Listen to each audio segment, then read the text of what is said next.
حیرت ہوتی ہے کہ امریکہ جیسے عالی دماغوں کے حامل ملک میں ڈونلڈ ٹرمپ جیسے شخص صدر بن گئے۔ صبح شام متضاد اور غیر سنجیدہ بیانات کی وجہ سے ان کا مسخرہ فرق پوری دنیا میں مشہور ہو گیا ہے۔ ان کے بیانات اور وعدوں کو اب کوئی سنجیدہ نہیں لیتا۔ بدقسمتی سے ان کی حرکتیں صرف زبانی بیانات تک محدود نہیں ہیں، بلکہ عملاً بھی وہ نتائج کی پرواہ کیے بغیر ایسے اقدامات اٹھاتے ہیں جس کی وجہ سے ان کا مسخرہ پن نمایاں ہوتا ہے۔ امریکہ کے اندر وہ جس قدر چیزوں کو الٹ پلٹ کر سکتے تھے وہ کر دیا، اور اب بدقسمتی سے بیرونی دنیا کی طرف متوجہ ہو گئے ہیں۔ وہ امن کے نوبل پرائز کے متمنی تھے، لیکن باہر متوجہ ہوتے ہی الٹ سمت میں جا نکلے۔ آغاز وینزویلا سے کیا اور اس کے صدر کو اغوا کر کے نیو یارک لے آئے، پھر نئے معاذ کی تلاش میں لگ گئے تو اپنے آپ کو عقل کل سمجھنے والے ڈونلڈ ٹرمپ کو اسرائیل کے وزیر اعظم نتنیاہو نے اپنے دام میں گھیر لیا۔ انہیں یہ پٹی پڑھائی کہ ایران لٹک رہا ہے اور ہمارے ایک حملے سے ہی ہماری جولی میں آ گرے گا۔ چنانچہ وہ اسرائیل کے ساتھ مل کر ایران پر ایسے عالم میں حملہ آور ہوئے کہ اس کے ساتھ ثالثی کرنے والے عمان کے وزیر کے مطابق مذاکرات کامیابی کے ساتھ آگے بڑھ رہے تھے۔ عقل سے عاری سپر پاور کے اس سربراہ نے کچھ عرصہ قبل ایران میں ہونے والے مظاہروں کے تناظر میں یہ خواب دیکھا تھا کہ وہ ایران کے رہبر اعلیٰ کو شہید کر لیں گے تو پورا ایران بغاوت کر کے سڑکوں پر نکل آئے گا، لیکن یہ نہیں سوچا کہ ایرانی عوام کے ہاں رہبر اعلیٰ کا مقام کیا ہے، اور صرف ایرانی عوام ہی نہیں بلکہ باہر کی دنیا میں بھی کروڑوں لوگ انہیں اپنا روحانی رہبر سمجھتے ہیں۔ چنانچہ اسرائیل اور امریکہ کی اس حماقت نے ایرانی عوام کو یکجان کر دیا، اور اس سے قبل جو چند ایک اختلافی آوازیں اٹھ رہی تھیں وہ بھی دب گئی، جبکہ ایران سے باہر بھی اس کی حمایت میں ہمدردی کی ایک لہر دوڑ گئی۔ چنانچہ امریکہ اور اسرائیل کا ایران میں رجیم چینج کا خواب پہلے ہفتے میں ہی چکنا چور ہو گیا۔ امریکیوں نے سوچا تھا کہ ایران کا فضائیہ نہ ہونے کے برابر ہے، اور جب اس کی فضاؤں پر قبضہ ہو جائے گا تو ایران کے پاس جھکنے کے سوا کوئی راستہ نہیں ہوگا، لیکن اس کے میزائل اور ڈرونز کے غیر معمولی ذخیرے کی طرف انہوں نے دھیان نہیں دیا تھا، جسے اس نے 5 ہفتے بھرپور طریقے سے استعمال کیا، لیکن ہنوز اس کے پاس میزائل اور ڈرونز کی کوئی کمی نہیں ہے۔ ڈونلڈ ٹرمپ یہ احمقانہ بات کر رہے ہیں کہ انہیں یہ توقع نہیں تھی کہ ایران پڑوسی عرب ممالک کے خلاف حملے کرے گا، حالانکہ ایران نے پہلے سے خبردار کیا تھا کہ اگر اس پر حملہ کیا گیا تو وہ جواب میں خلیجی ممالک کو نشانہ بنائے گا۔ ایران اس کے لیے یہ دلیل پیش کر رہا ہے کہ چونکہ امریکی ان خلیجی ملکوں کے اڈوں میں موجود ہے، اس لیے ان کے یہ حملے امریکہ کے خلاف ہیں۔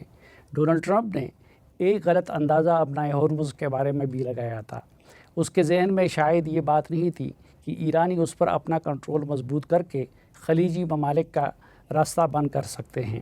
ابنائے ہرمز کی ساخت ایسی ہے کہ وہ قدرتی طور پر ایران کے حق میں ہے، اور سمندر کی تنگ پٹی کو بند کرنا ایران کے بائیں ہاتھ کا کھیل ہے۔ چنانچہ ابنائے ہرمز کی بندش سے خلیجی ممالک میں خوراک کی قلت پیدا ہونے کا خطرہ پیدا ہو گیا۔ وہاں دوسری طرف ترسیل بند ہونے کی وجہ سے پوری دنیا اور بالخصوص ایشیائی مارکیٹ میں تیل کی قیمتیں نہ صرف غیر معمولی حد تک بڑھ گئی بلکہ قلت کا خطرہ بھی پیدا ہو گیا۔ یوں خلیجی ممالک اور ایشیائی ممالک بلکہ یورپی ممالک کی طرف سے بھی دباؤ بڑھنے لگا کہ ابنائے ہرمز کو کھول دیا جائے۔ دوسری طرف ڈونلڈ ٹرمپ کو کچھ سمجھ نہیں آ رہا تھا کہ کریں تو کیا کریں۔ انہوں نے دنیا کے اہم ممالک سے اپیل کی کہ وہ ابنائے ہرمز کو لگانے میں مدد کے لیے اپنے جہاز بھیجے، لیکن کسی نے بھی ان کی کال پر کان نہیں دھرا۔ چنانچہ وہ حواس باختہ ہو گئے اور چند روز کی مہلت دے کر دھمکی دی کہ اگر اس دوران ایران نے ابنائے ہرمز کو نہ کھولا تو ان کی افواج ایران کے تیل اور پانی کے ذخائر کو نشانہ بنائیں گے۔ اس کے جواب میں ایران نے دھمکی دی کہ اگر امریکہ اور اسرائیل نے ایسا کیا تو وہ جواب میں خلیجی ممالک کے تیل اور پانی کے ذخائر کو نشانہ بنائیں گے۔ ظاہر ہے یہ صورتحال خطے کے لیے قیامت صغری سے کم نہیں ہوگی۔ چنانچہ مختلف ممالک اور بالخصوص پاکستان، ترکی اور مصر نے نئی اور بھرپور سفارتی کوششوں کا آغاز کر دیا۔ مرکزی کردار پاکستان کا رہا، اور فیلڈ مارشل عاصم منیر نے ڈونلڈ ٹرمپ سے بات کی، اور شاید اس کی وجہ سے ڈونلڈ ٹرمپ ایران کے ذخائر پر حملوں میں چند روز کی تاخیر پر آمادہ ہوئے۔ ترکی اور مصری وزرائے خارجہ کے ساتھ وزیر اعظم میاں شہباز شریف اور وزیر خارجہ اسحاق ڈار نے بھرپور سفارت کاری کی، اور پاکستان مرکز نگاہ بن گیا۔ پاکستان اس مرحلے پر دونوں فریقوں کے براہ راست مذاکرات تو نہ کروا سکا، لیکن امریکہ اور ایران نے اپنے اپنے مطالبات اور شرائط کی فہرست پاکستان کے حوالے کی، جس کا دونوں ممالک کے ساتھ تبادلہ کیا گیا۔ دونوں ممالک کے جو مطالبات ہیں وہ دوسرے فریق کے لیے قابل قبول نہیں ہو سکتے، لیکن سفارتی ماہرین کہتے ہیں کہ ابتدا میں اسی طرح فریقین آخری حد تک مطالبات کرتے ہیں اور بعد میں زمینی حقائق کی طرف آتے ہیں، اور شاید اسی لیے مذاکرات پر زور دینے والے سہولت کاروں نے اپنی کوششوں کو ترک نہیں کیا۔ لیکن ایران کا مسئلہ یہ ہے کہ آیت اللہ علی خامنئی اور علی لاریجانی کی شہادت کی وجہ سے ان کے ہاں بہت جذباتی فضا ہے۔